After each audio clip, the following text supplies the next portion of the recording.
የዘንድሮ የአረንጓዴ አሻራ ማስጀመሪያ መርሃ ግብር በቢሾፍቱ እንዲጀመር ከተወሰነበት ዋነኛ ምክንያት አንዱ የቢሾፍቱ ከተማ የኮሪደር ስራ ብቻ ሳይሆን ዛፍ በመትከል አበባ በመትከል ችግኝ በማፍላት ለአዲስ አበባም ጭምር ትልቅ ግብዓት ስለሆነችና የዚህ ዓላማ ስኬት ለነበራችሁ አስተዋጽኦና ለነበራችሁ ድጋፍ ምስጋና ለማቅረብ ጭምር ነውና እንኳን ደስ ያላችሁ።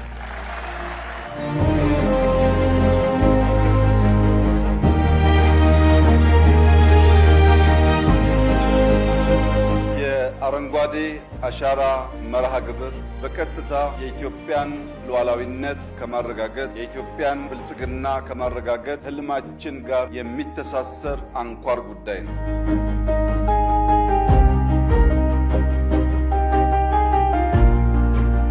በ2027 በፈረንጆች ኖቬምበር ዲሴምበር አካባቢ በኢትዮጵያ ውስጥ ከ70 እስከ 80 ሺህ የሚጠበቁ የዓለም እንግዶች ይመጣሉ። ያኔ ሙሽራዋ ቢሾፍቱ በሺህ የሚቆጠሩ እንግዶች ትቀበላለች።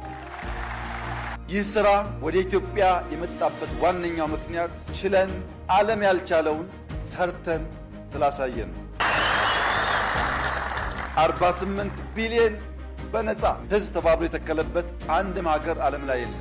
ታላቅ ታሪክ ነው። ዘንድሮ ከ8 ቢሊዮን በላይ እንተክላለን። በዚያ ወደ 56 ወይም ከዛ በላይ ለመግባት እንሞክራለን። በሚቀጥለው ዓመት ከምንጨምረው ጋር 65 ቢሊዮን ችግኝ ተክለን ነው ኮፕ እናሰናዳው። ኮፕ ኢትዮጵያ ሲዘጋጅ 65 ቢሊዮን ችግኝ መትከል የቻለች ሀገር የሚልን ዜና ለመላው ዓለም የምናበስርበት ጊዜ ይሆናል።